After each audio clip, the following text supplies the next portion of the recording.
आज की बात। आज हम जिस युग में जी रहे हैं वह द्वापर, त्रेता या सतयुग नहीं बल्कि कलयुग है। कलयुग अर्थात कल पुर्जों का युग। सिर्फ यहाँ तक ही नहीं बल्कि जेठ यानी कि यान युग अर्थात जेठ की गति से चलने वाला युग। आज भौतिक युग की सफलता ने हमें अंदर से बिल्कुल ही विफल कर दिया है। भौतिक सुख साधनों में डूबकर हम असली सुख भूलते जा रहे हैं। कहने को तो आज का युग कंप्यूटर का युग है, लेकिन आज भले ही हम कंप्यूटर माउस की सहायता से एक क्लिक करके बड़े से बड़े काम को आसान कर लेते हो, भले ही कंप्यूटर के कीबोर्ड पर घंटों का काम कुछ ही पलों में कर लेते हो, भले ही बंद कमरे में बैठकर सुदूर अमेरिका की वेबसाइट पल भर में खोल लेते हो, भले ही धरती के दूसरे कोने में बैठे व्यक्ति से नेट चैटिंग या ईमेल कर लेते हो, भले ही बंद कमरे में बैठकर सुदूर अमेरिका के वेबसाइट पल भर में खोल लेते हो, भले ही धरती के दूसरे कोने में बैठे व्यक्ति से नेट चैटिंग या ईमेल कर लेते हो, भले ही कंप्यूटर की हार्ड डिस्क में लाखों फाइलें सुरक्षित कर लेते हो, लेकिन क्या हम अपने दिलो दिमाग में सिर्फ एक फाइल आत्मज्ञान की सुरक्षित कर पाए हैं?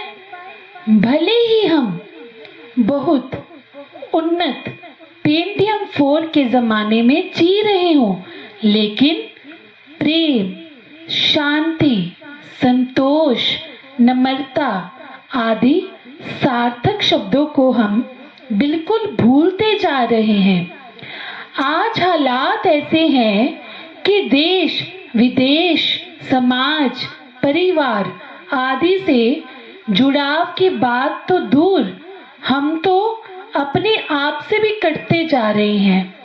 आज हम खुद इतने अशांत व उत्तेजित हैं कि कभी सिर्फ अपने खुद के साथ 2 पल भी नहीं गुजार सकते। इसका कारण है कि हमें अपने वास्तविक स्वरूप का ज्ञान ही नहीं है, इसलिए भौतिक पदार्थों का सहारा लेना पड़ता है। इस अवलंबन का कारण है अशांति, मन का अशांत होना। हमें स्वयं अपने आप में शांत वातावरण पैदा करना होगा। हमें स्वयं परिवार से जुड़ना होगा, ना कि परिवार के खुद से जुड़ने की आशा करना। समाज की प्रथम इकाई परिवार से हम जुड़ पाएंगे तो यकीन मानिए फिर समाज, देश या विश्व को हम अपने साथ जोड़ पाएंगे।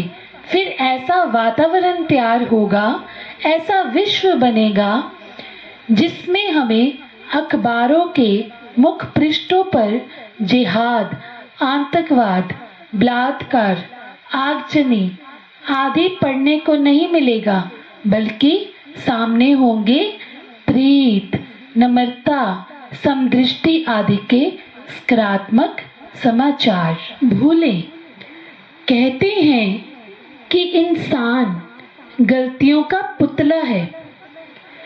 इस बात से कम यह तो जाहिर होता ही है कि उससे लगभग हर पग पर, लगभग हर कार्य में गलतियां होती रहती हैं।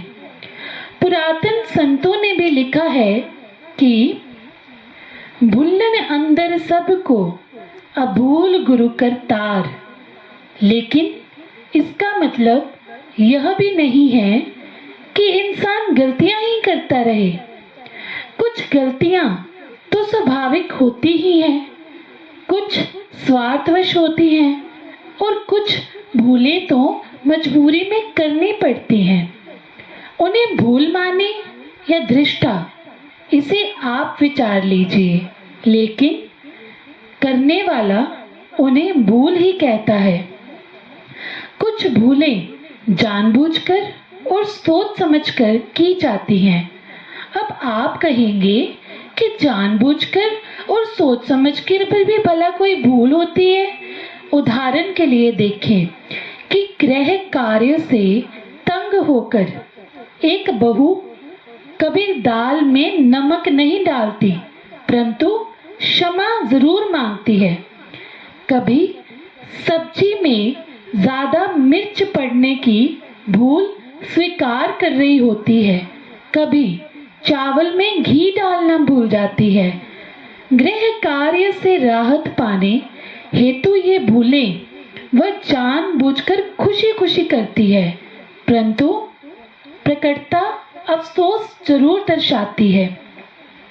एक बार एक बुजुर्ग महात्मा एक नौजवान को समझा रहे थे कि भाई साहब, हर सप्ताह आपके चरणों में विनती करनी पड़ती है कि सत्संग की स्टेज पर खड़े होकर ऐसी बातें नहीं बोलनी चाहिए जो श्रोताओं के दिलों पर आघात करे, परंतु आप हैं कि वही बातें सामने रखते हैं। वक्ता हर सप्ताह की तरह इस बार भी जी महात्मा, गलती हो गई बोलकर शांत हो गया। यह भूल भी उपयुक्त श्रेणी में ही आती है। भूलों से सावधान करते हुए संपूर्ण अवतार बानी में भी युग पुरुष बाबा अवतार सिंह जी महाराज ने गुरुसिख के जीवन के विषय में बताया है कि गुरुदर उत्ते आके गुरसिख जानो की मुक जांदाए, भुल भुलेखे वीजे भुले सा एदा सुख जांदाए। उपयुक्त के विपरीत अनजाने में भी अगर भूल हो जाए तो गुरसिख फौरन झुक जाता है। वह सीना जोड़ा नहीं करता, बल्कि सतगुरु की हर आज्ञा का पालन करता है। सतगुरु वह साध संगत के हर हुक्म को मानता है, अपनी मनवाता नहीं है। जो मनमत पर चलते हैं वह अपनी मनवाने के लिए तरह तरह की कोशिशें करते हैं, अपना समय मानने से अधिक मनवाने में लगाते हैं।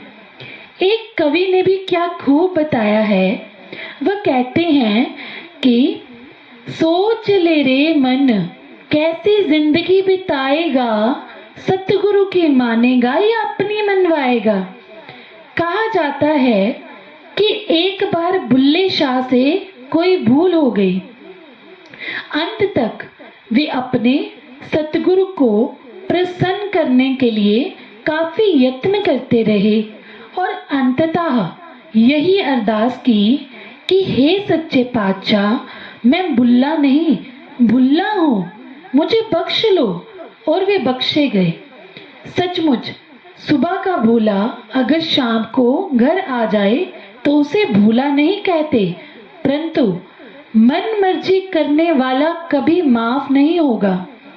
लिखा भी है, 4 दिना दी काया पाके भुल बैठा ए हस्ती नू, आखिर ओ दिन आ जानाए छड़ना पैना मस्ती नू। गुरु सिखों को भली भांति इस बात का ज्ञान होता है, इसलिए वे अपने मन के मस्ती में मस्त नहीं रहते, बल्कि प्रभु के रंग में रंगे होते हैं।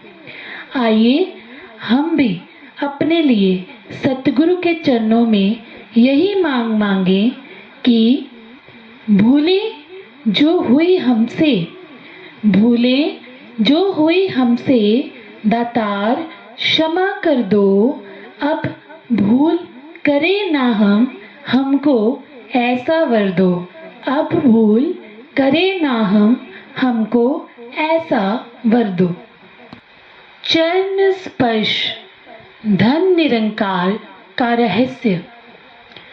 निरंकारी बाबा जी ने अपने अनुयायियों को इस प्रकार की शिक्षा प्रदान की है कि वे सहजता से एक दूसरे के चरणों का स्पर्श करते हैं।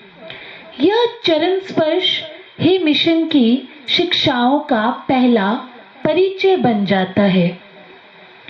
चरण स्पर्श करते समय निरंकारी संत कहते हैं कि धन निरंकार जी, अर्थात निरंकार प्रभु ही धन्य है। इसके उत्तर में दूसरे संत भी चरण स्पर्श करके कहते हैं धन निरंकार जी। दोनों ही निरंकार को धन्यता और वरीयता देकर स्वयं को अकिंचनता का एहसास कराते हैं।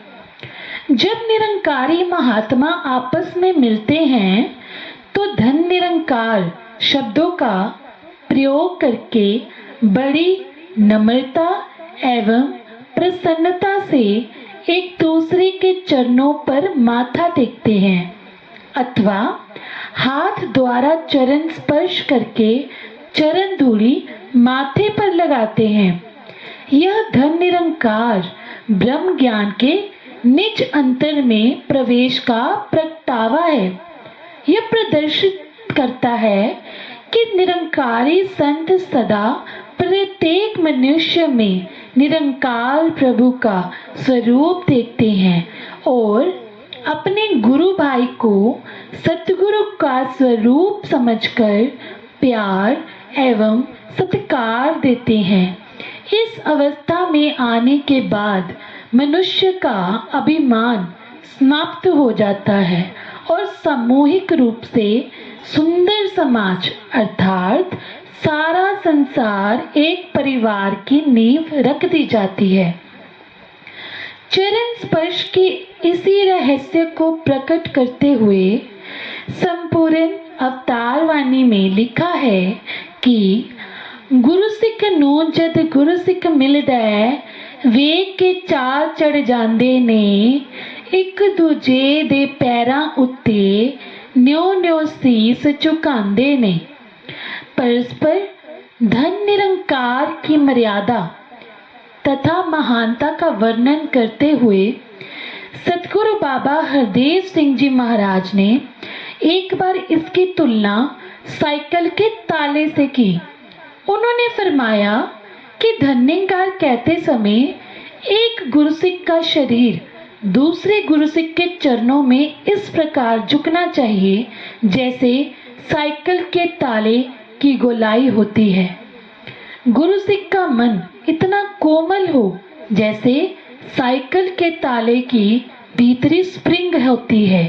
यदि स्प्रिंग कोमल है तो ताला ठीक है, वरना ताले की गोलाई को अपने आप में तनिक भी लाभ नहीं है।